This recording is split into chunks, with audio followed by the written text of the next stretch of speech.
Escape Pod, Episode 749. Key Component. By T.R. Siebert.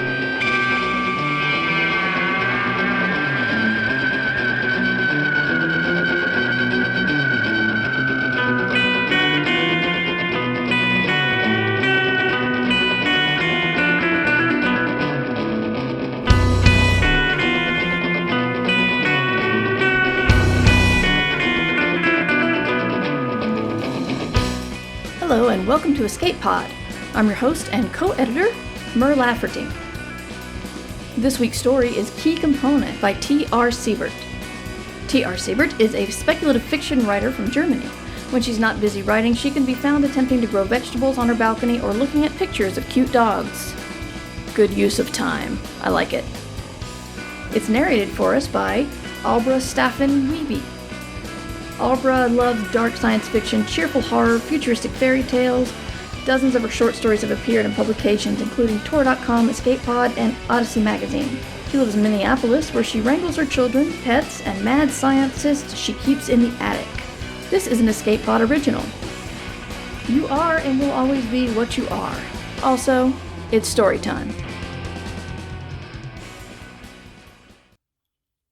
Key Component by T.R. Siebert, narrated by Albra Staffen Wiebe.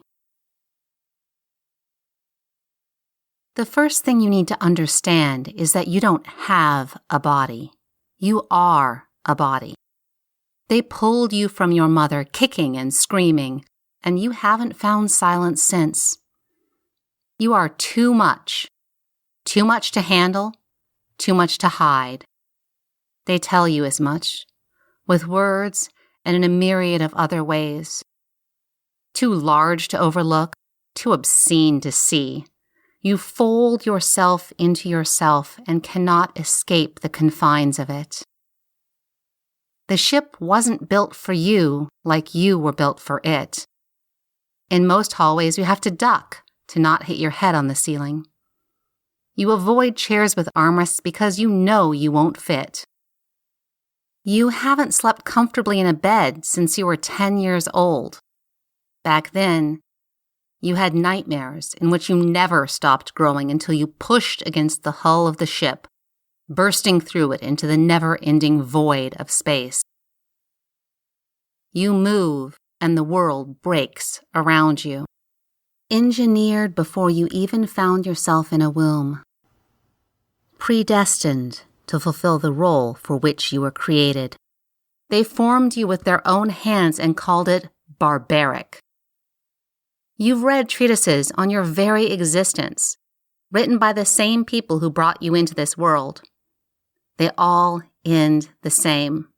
If only there was another way. If only they could have found a different solution. Then there wouldn't be the need for you at all. Here's the second thing to understand, the truth behind it all. Every ship needs a pilot. They were designed this way, flawed. But 374 years into the journey, there's no alternative. It's not like they haven't tried. You read all about the failed attempts, the AI and robotic substitutes. They work for a while, but never well. Without a proper pilot, the ship cannot survive. Without the ship, the people on it cannot survive. And what is a generation ship without its generations? What is a ship without its pilot? What is a pilot without a ship? They made you this way, both of you. When you were a child, you used to think of the cockpit as a hungry mouth, biding its time, waiting to devour you. At least when they finally strap you in, there'll be a lot of you to burn through, a boy told you once, fishing for a mean thing to hurl at you and catching a phrase he'd overheard his father say. That's why they made you ugly like this. The night before the rest of your life, Eerie insists on shaving your head herself when she sees your trembling hands. She's been there through the worst of it. The shakes and the seizures, all the flaws of a brain that wasn't built for a human body. You sit on the floor as she walks around you in circles. Strands of hair fall to the ground or find their way onto your skin underneath your clothes. It itches, but you don't dare to move. Eerie is down to the razor, her fingers tracing the smooth skin it leaves in its wake. When she reaches the nape of your neck, her movements grow careful, hesitant. They installed the interface there years ago, standard for any pilot candidate. The scarring has long since faded, but you know it still freaks her out. Not because of the way it looks, but because of what it represents. Once she's done, she stands in front of you, cupping your face in her small hands. The way she looks at you is something you'll never forget. Intently, as if committing the image of you to memory. Somehow, her looking at you doesn't hurt as much as the others staring. Somehow, her gaze feels like being worthy of it. She brushes some leftover bits of hair from your cheek. You know the words she wants to say are burning on the tip of her tongue. It's nothing she hasn't told you 1,000 times before. You don't have to do this. You can still change your mind.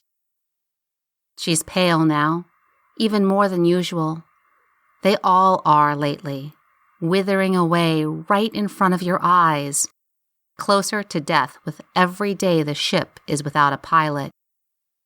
Last week, the oxygen cut out in Hangar C. The week before, 2 workers died when the temperature in their living quarters dropped to negative 40 degrees Celsius. Nobody has been to the Arboretum in months because the doors won't open. The ship doesn't mean to kill them. It's just missing a key component. It's been 102 days since they pulled the body of the last pilot out of the cockpit. Or what was left of him anyway. You know that Eerie can't get the image out of her mind. Not like you can either. Outside the windows of your apartment, the artificial daylight gradually grows brighter, mimicking the gray 5 a.m. light of a world none of you have ever seen. In a few hours, they'll come for you. You reach up and pull Eerie close. She lets you bury your face in the soft fabric of her shirt, her hands on your shoulders and anchor. You think of Ibrahim, who serves you tea in your favorite shop every Tuesday. You think of the woman who lives in the apartment next to yours, and whose singing you can hear through the pipes connecting your bathrooms. You think of the boy who used his father's words against you once, and who is now a father himself. You think of Eerie.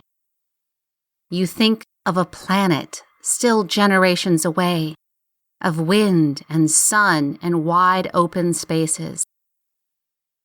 The emergency lights bathe the cockpit in a reddish glow that is already giving you a headache.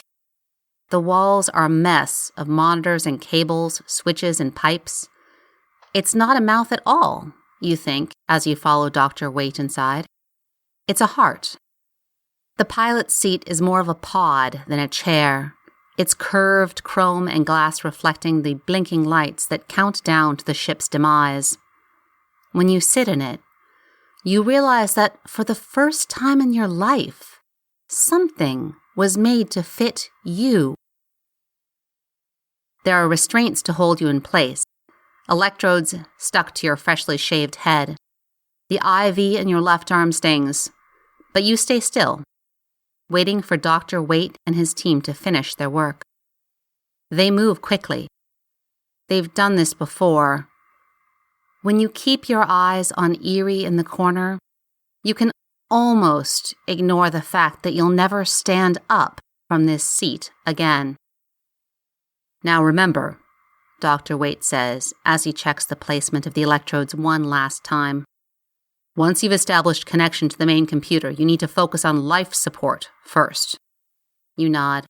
You've memorized the order. Life support, emergency repairs, navigation. This part might hurt a bit. He connects the final plug to the interface at the base of your skull. his face grimacing with the anticipation of the pain he won't feel. It comes, fast and hot as your nerves fight against the wrongness of it all. This is where this body ends, they think. We cannot go further than this skin. They're wrong, of course. You must have screamed. Eerie looks as if you might have. You want to take her hand, but you don't know how to move now. Perhaps it's for the best. What's the status of the neural connection? Dr. Waite asks. Primary connection complete, a tinny voice answers from the speakers above. You think it's the doctor's assistant, Nia, but you've lost count of all the people who've probed and prepped you for this. 2 minutes until completion.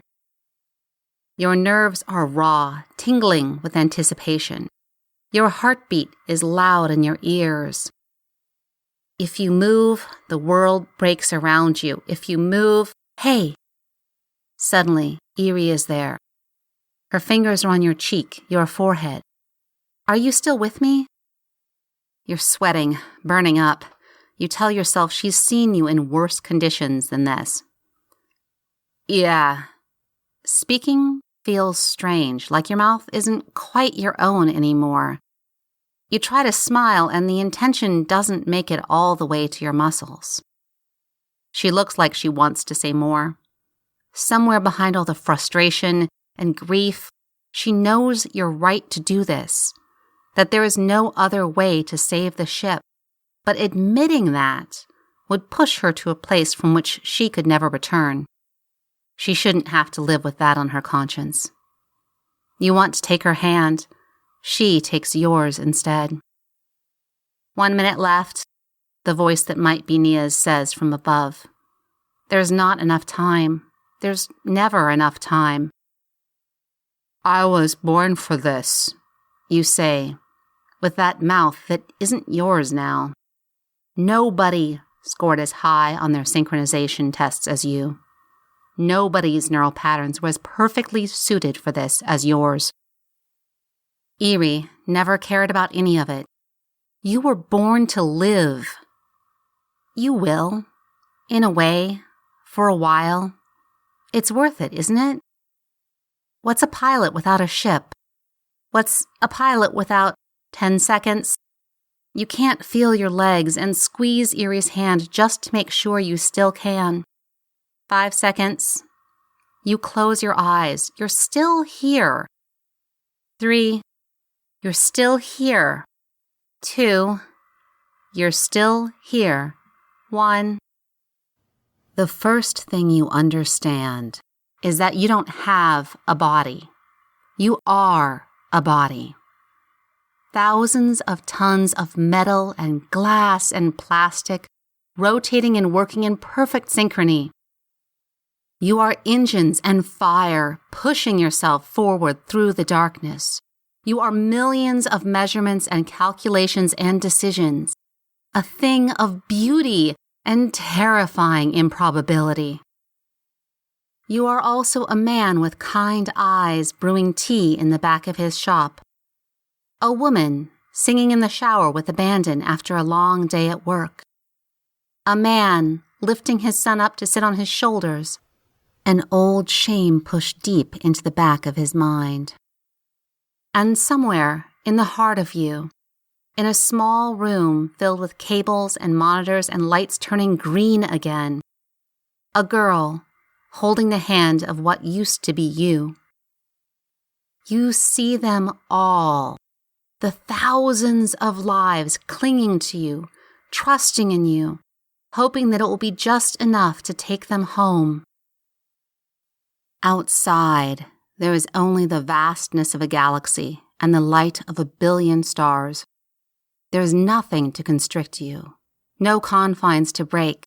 For the first time in your life, you move boldly. You are the world. The lives of thousands hum in your veins. You take up space. You breathe it in and push yourself against the emptiness.